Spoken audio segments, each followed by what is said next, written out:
Stan Gibilisco here. I alluded to the fact that I had come up with a theory that sort of goes counter to social entropy, which my college buddy thought up in the 1970s. That was all the way back during the Vietnam War era. That war was just wrapping down, and the United States didn't feel very good about itself back then. But I have another theory that I think maybe explains why wealth tends to concentrate in a small number of people. It seems like we always hear these days about the division between the haves and the have-nots has been growing. In some countries it's a whole lot worse than it is in others. I guess Denmark is one of the countries where the division is the least pronounced, and arguably that may be one of the most civilized societies on this planet. You can dispute that if you like in the comments for this video.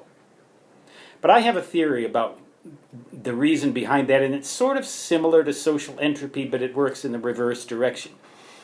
In the universe, matter tends to congeal into stars.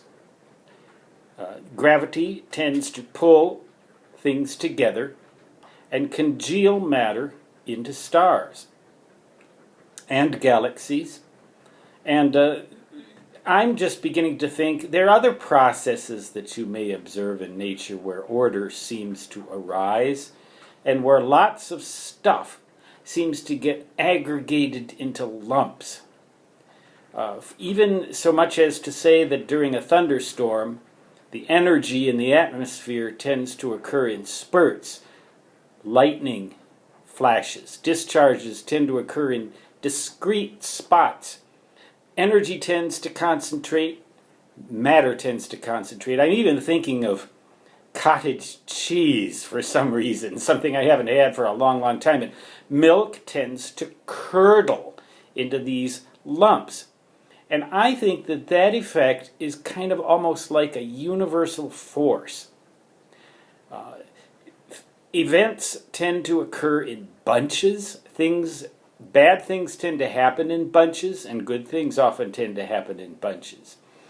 And I think that possibly, in the absence of any countervening force, such as tax policy, or social attitudes of one sort or another, absent any countervening force, power and wealth tend to accumulate in a very small number of people.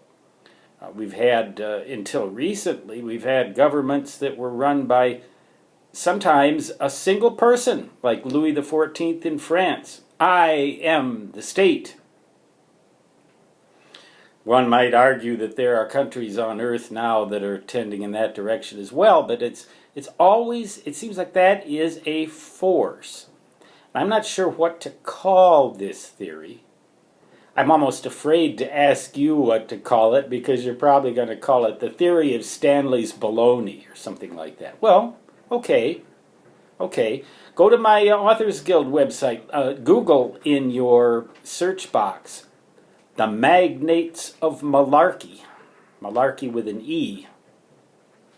And you will find a story written by the king of chaos, the absolute epitome of baloney. So I won't deny it, but I'd like you to think about this. Do you think there's actually a force in the universe that somehow we as civilized people need to countervene? Because if we don't, again, Thomas Jefferson, go back to him again. The price of liberty is eternal vigilance. And in order to keep this process from getting out of hand and for power to be accumulating in a very small number of hands where it will ultimately be abused and exploited and to the detriment of 99.9% of the population,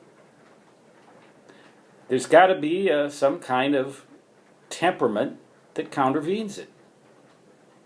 Stan Gibilisco, signing off for now. Till next time, so long.